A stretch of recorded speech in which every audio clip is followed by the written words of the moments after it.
আসসালামু আলাইকুম ওয়া রাহমাতুল্লাহ। আজ শুক্রবার, সবাইকে জুম্মা মোবারক। আমাদের এনসিপির শীর্ষ নেতৃত্ব নাহিদ ইসলাম বলেছে আওয়ামী লীগকে নিষিদ্ধের ফয়সালা আজ রাতেই হবে। আজ রাত বলতে বৃহস্পতিবার রাতের কথা বলা হয়েছিল। তারা সেই জন্যে কী করেছে, আমাদের প্রধান উপদেষ্টা অধ্যাপক ডক্টর মোহাম্মদ ইউনূসের যে রাষ্ট্রীয় বাসভবন যমুনার সামনে তারা অবস্থান ধর্মঘট পালন করছে এবং শেষ খবর পাওয়া পর্যন্ত মোটামুটি 10 ঘন্টার মতো অবস্থান নেওয়ার পরেও প্রধান উপদেষ্টার কাছ থেকে তারা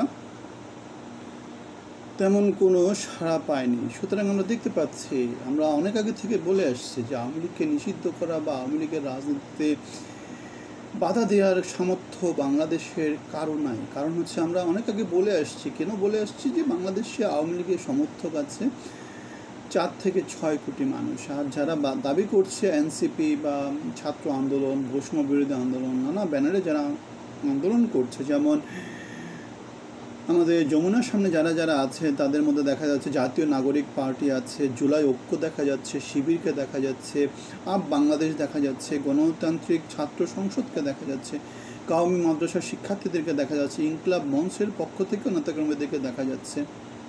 সুতরাং তাহলে এই যে যারা আছে এদের মানে আমাদের যেটাকে বলে আর কি জনগণের যে প্রপোর্শনেট ভোট, সেই ভোট অনুসারে বাংলাদেশের কত % লোককে তারা জনগণের কত % সামর্থ্য তাদের কাছে আছে, অথবা তারা তাদেরকে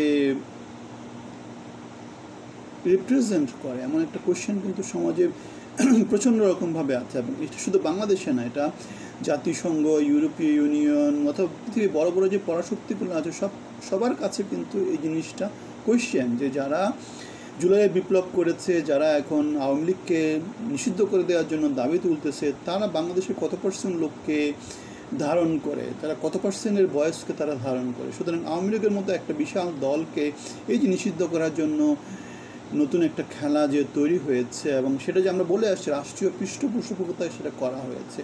আজ শুক্রবার, সেটাও মনে রাখতে হবে।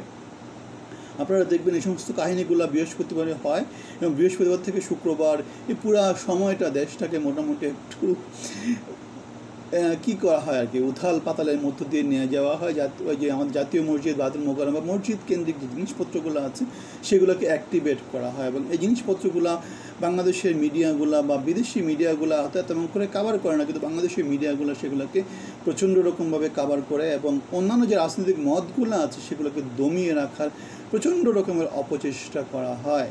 সুতরাং আমরা যা দেখতে পাচ্ছি সেটা হচ্ছে আওয়ামী লীগকে নিষিদ্ধ যদি সরকার করতে পারতো, সেটা তারা অনেক আগেই করতে পারতো। সেটা 9 মাস 10 মাস চলে যাওয়ার পরেও তারা কিছুই করতে পারেনি, এবং তারা কিছু করতে পারবে না। এখন বাংলাদেশের নির্বাচনের পথে হাঁটা উচিত।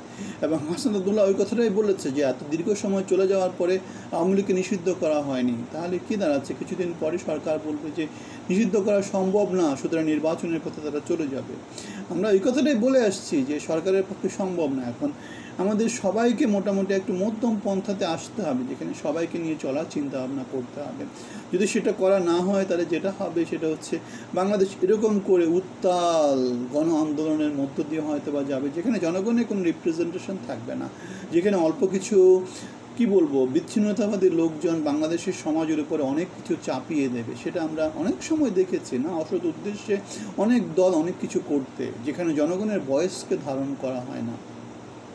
এখন প্রশ্নটা করা খুবই স্বাভাবিক, বাংলাদেশের গণমানুষ কী চায় সেটা ভোটের মাধ্যমে ঠিক করা হবে, সেটা গণভোটের মাধ্যমে ঠিক করা হোক, সেটা জাতীয় নির্বাচনের মধ্যে আওয়ামী লীগকে পার্টিসিপেট করতে দেওয়ার মধ্য দিয়ে ঠিক করা হোক, অথবা যেটা করা হোক বাংলাদেশের নির্বাচনে গঠনমূলক পরিবর্তন করা হোক। গঠনমূলক পরিবর্তন না করে এইভাবে প্রতি বৃহস্পতিবার এই কাহিনীগুলো হবে, 2 দিন পর্ব বিদ্রোহ হবে, গণ আন্দোলন হবে, রাতের ভোট হবে, দিনের ভোট হবে, আমির ভোট হবে, এইগুলো কি? সামরিক বাহিনী ক্ষমতা নেবে, রাস্তায় লাঠি পিটা করবে, হরতাল অবরোধ চলতে থাকবে, সেই পুরাণ সংস্কৃতি। গণতান্ত্রিক পদ্ধতিতে বাংলাদেশ কখনোই আগাচ্ছে না।